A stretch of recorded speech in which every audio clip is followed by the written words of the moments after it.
예, 여러분 안녕하십니까. 산림기술사 공부를 해보겠습니다. 이제 다음 주하고 다음 주말에 이제 초복, 중복이 다가오네요. 한 3일 전보다는 온도가 조금 떨어진 감이 있습니다. 오늘 새벽에도 운동하러 원주천에 나갔더니 좀 선선한 바람이 불대요. 그리고 어젯밤에도 열대 현상이 없는 것 같더라고요. 에어컨을 키다가 끄고 잤습니다. 아무튼 이런 폭염경보, 주의보 이런 시절에 우리 큰 공부를 하시는 산림기술사 공부를 하시는 여러분들 특히 건강에 유의하여 공부하시기 바랍니다. 자기 이제 스태미나 관리도 해야 될 것이고요. 체력 관리, 운동 관리, 음식 관리 그런 것들이 모두 컨디션으로 작용해서 한 달 남짓 남아있는 137회 산림기술사 시험에 합격에 영향을 미친다고 생각을 하고 몸을 갖다가 잘 간추려서 공부하시기 바랍니다. 주변에 공부하는 분들 어떤 분들은 이제 원주에 뭐 장어마을, 뭐 서해 장어 이런 데가 있습니다. 그런 장어집에서 규칙적으로 장어를 먹는 분도 계시고요. 또 요새 이제 원주에 능이 버섯을 넣은 능이 삼계탕 집이 몇 군데 있는데 능이 삼계탕도 먹고 또 개고기도 먹는 친구들도 있고요.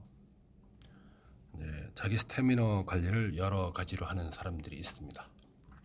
여러분들 각자 알맞는 체질에 따라서 또 여성이냐 남성이냐에 따라서 건강관리, 음식관리, 체력관리, 스태미너 관리를 잘해서 공부에 매진하시기 바라면서 이번 시간에는 법률을 공부를 해 보겠습니다. 우리가 이제 조림학, 이목경영학, 시험에 제일 많이 나오죠. 그리고 공법, 그리고는 이제 이런 법률입니다. 현직에 있는 공무원들 또 이런 산림 업무를 하는 사람 외에 2교시부터 4교시까지는 6개 중에서 4개를 골라서 내가 막 써 내려가게 되면 채점관들이 키워드를 몇 개 썼느냐, 그리고 교수님 한 분과 기술사 2명이 내 마음에 드는 말을 많이 썼네, 키워드를. 그렇기 때문에 논술에서는 한 8꼭지 9꼭지가 되기 때문에 점수를 주는 사람 마음입니다.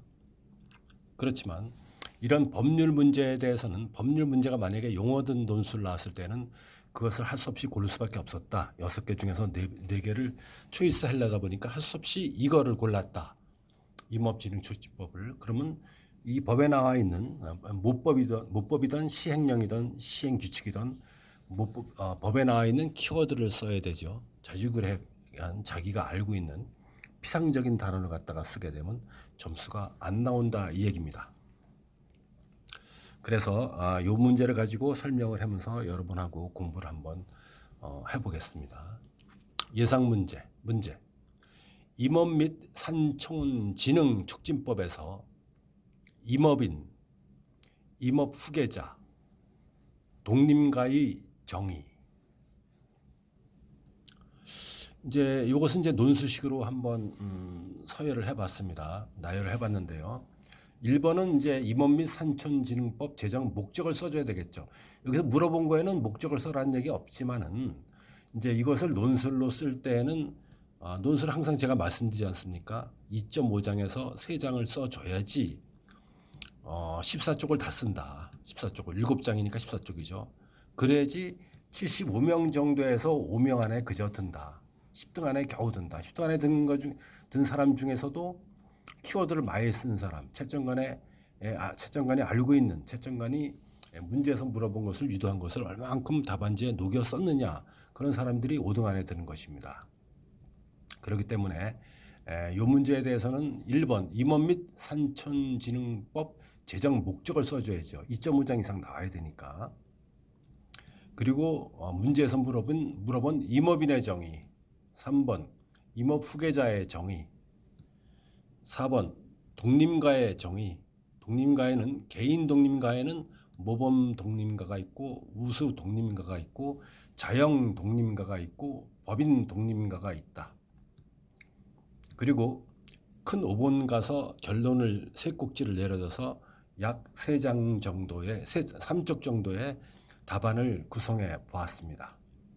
여러분도 제가 작성한 이런 답안을 보고 이분은 이렇게 작성했는데 나는 1번을 임원 및 산청진흥법 제정 목적을 쓰지 않고 임원 및 산청진흥법 제정의 중요성을 써야 되겠다라든가 임원 및 산청진흥법 제정의 필요성을 써야 되겠다라든가 시대에 알맞는 임원 및 산천진흥법 제정이라고 써야 되겠다라든가 이렇게 여러분들이 많이 알고 있는 것 또 공부를 하면서 이런 것을 또 대제목국지로 넣어야 되겠다 싶은 것은 넣어서 더 공부를 하시기 바랍니다. 문제 임원 및 산천진흥촉진법에서 임업인, 임업 후계자, 독림가의 정의 제가 이제 이 문제를 선별을 해서 여러분에게 공부를 같이 하자고 한 이유는 우리가 이제 법률에서 시험에 나올 때 어떤 것이 나오냐면 이제 법률은 모법이 있고 그리고 시행령이 있고 시행규칙이 있는데 우리가 백두대간 보전법이라든가 소나무 재산충 특별법이라든가 산림문화법이라든가 이런 산천진흥법이라든가 사방사업법이라든가 이런 데에서 그 앞에 부분에 나와 있는 그 용어의 정의를 물어보는 산림지사 시험이 많이 이제 출제가 되죠. 물어보는 경우가 예를 들어서 소나무 재산충 특별법에서 광역 선단지, 선단지, 감염목들 그런 것들, 감염 우려목이란 무엇인가 이렇게 용어를 물어보는 것들. 사방사업법에서 산사태 발생 등급, 위험지 표시 등급 이런 거에서 평행사면, 하강사면, 상승사면의 뜻 이런 거 시험에 나오지 않았습니까? 자, 그래서 임업 및 산천진흥촉진법에서 임업인, 임업 후계자, 독림가의 정의에 대하여 설명하시죠. 이렇게 설명하세요. 이렇게 시험에 나왔다면은 1. 임업 및 산천진흥법 제정 목적을 세 꼭지를 써줍니다. 1. 임업의 구조를 개선하여 임업인의 권익을 증진하고 임업의 경쟁력을 강화. 2. 낙후된 뒤떨어진 산천 지역을 진흥시켜 그 지역 주민의 삶의 질을 높이고 3. 나아가 국토의 균형적 발전과 국민 경제의 건전한 발전에 이바지함. 빨간 것이 굵은 거, 밑줄 굵은 것은 키워드입니다. 이런 것을 써줘야 점수가 나오죠. 자, 큰 2번. 그러면 문제에서 물어본 임업인의 정의. 임업인의 정의는 임업진흥촉진법, 임업진흥법이라고 우리가 흔히 공부하는 사람들 얘기죠. 임업진흥법 시행령에 나오는 것이죠.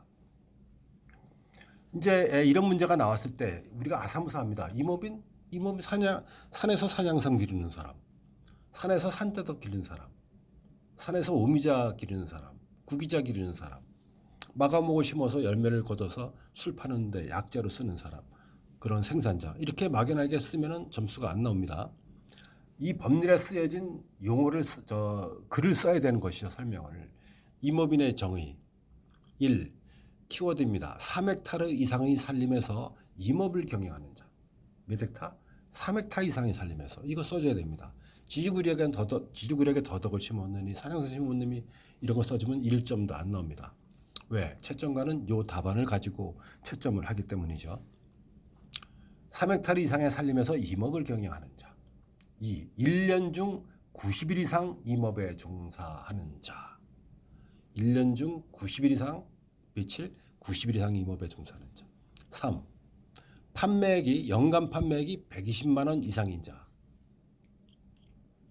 비료를 샀다, 종자를 샀다, 인건비를 들였다, 농약을 뿌리는 물조리를 샀다, 이런 것들, 비닐을 샀다, 눕는 박스를 샀다, 이런 것들. 임선물을 연간 판매액을 120만 원 이상인 자. 호도를 팔아갖고 200만 원 남겼다. 영수증. 어디에? 상주산림조합에. 이제 이렇게 판매액이 120만 원 이상인 자. 4번. 조합원으로서 임업을 경영하는 자. 정성군 산림조합에 조합원으로 가입을 해갖고 정성군 화암면 석공리에서 자작나무를 심어서 수액을 갖다가 채취해서 판매한다. 정성군 산림조합원이다. 이런 것들 증빙 서류 이런 것들이 임업인의 정의에 들어간다 이겁니다. 3헥타르 이상 1년 중 90일 120만 원 조합원 이렇게 오십시오. 임업인은 3헥타르 이상 1년 중 90일 판매액 120만 원 산림조합원 이렇게 오면 됩니다. 3번 임업 후계자의 정의. 그럼 임업 후계자란 무엇이냐? 이것도 보십시오. 우리가 이제 공부를 안 하게 되면은 막연하게 이제 이런 것을 초이스해서 할 수 없이 쓸 수밖에 없었다. 그런데 임업 후계자? 장차 살림을 경영해서 전문적으로 경영하기 위해서 키우는 사람.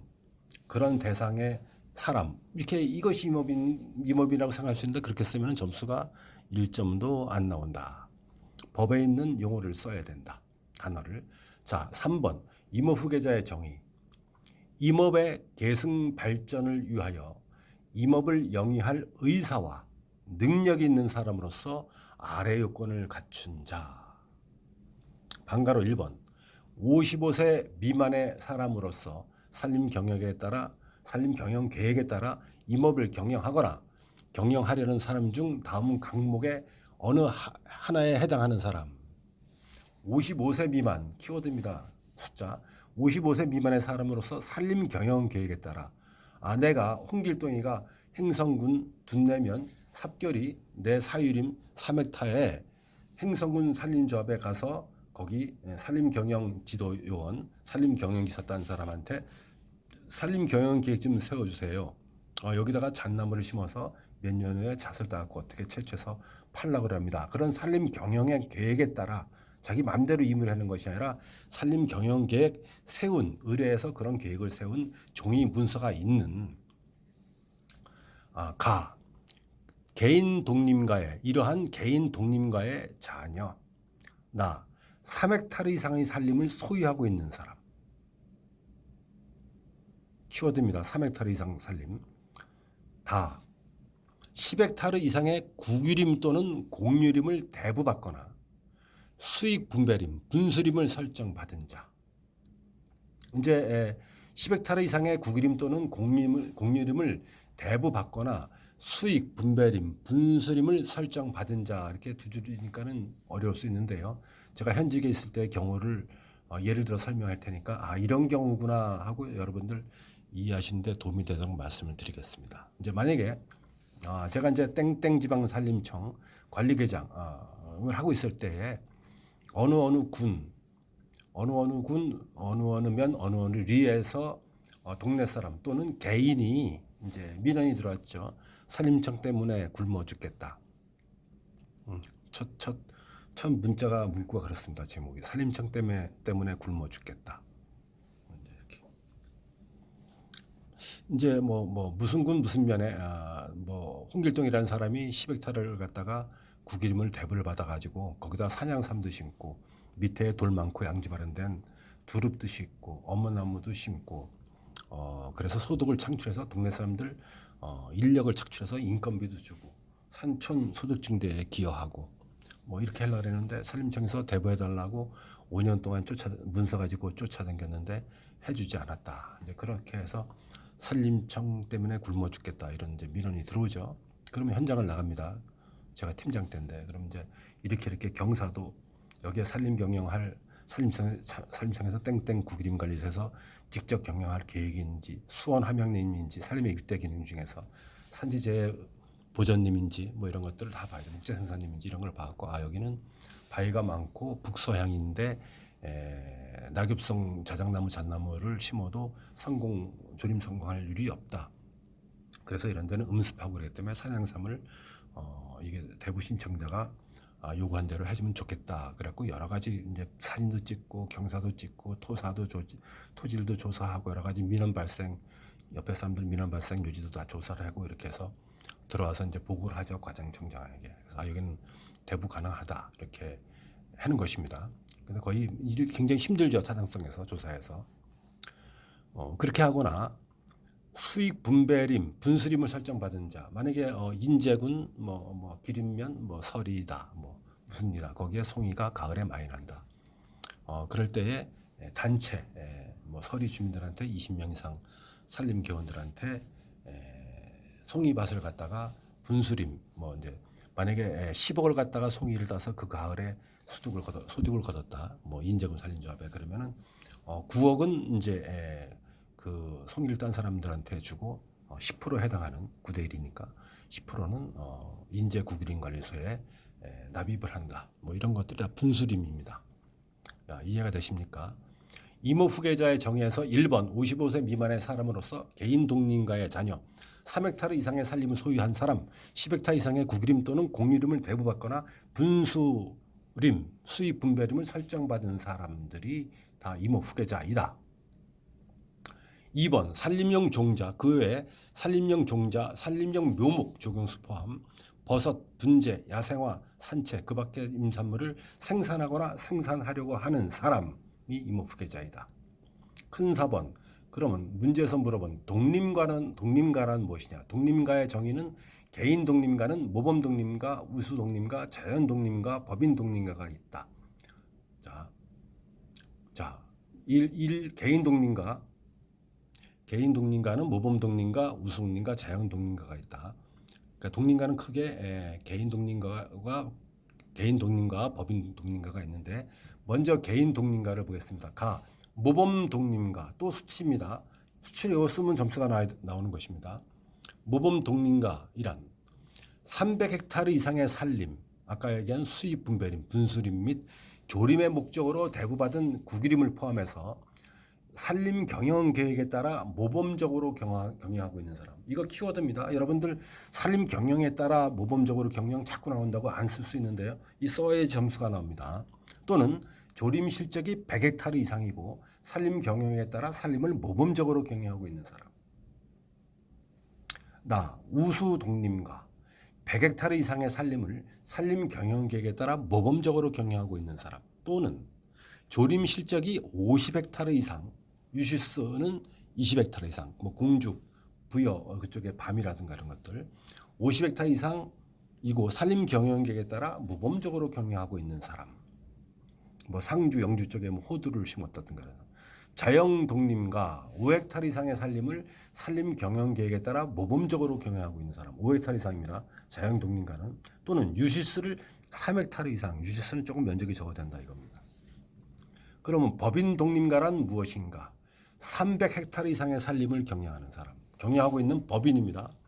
위의 것들은 산림 경영에 따라 모범적으로 경영하고 있는 사람이지만은 법인 독림가는 경영하고 있는 법인입니다. 이걸 반드시 법인이라고 써야 됩니다. 사람이라고 쓰면은 감점되는 것이죠. 법인 독림가이니까. 농업법인 중 10헥타르 이상의 산림을 경영하고 있는 법인. 법인 또는 조림 시적이 5헥타르 이상이고 산림 경영에 따라 산림을 모범적으로 경영하고 있는 법인. 이런 법인을 반드시 법인 독림가에서는 써주어야 합니다. 자, 그리고 결론입니다. 결론은 제가 지어본 것입니다. 여러분도 나름대로 결론을 갖다가 잘 만들어서 채점을 많이 받으시기 바랍니다. 가점을. 결론 1. 임업 및 산촌진흥 촉진법에서 정한 임업인, 임업 후계자, 독림가는 임업인의 권익을 증진하고 임업 경쟁력을 강화함. 1번에는 산촌진흥법의 제정 목적을 써줬습니다.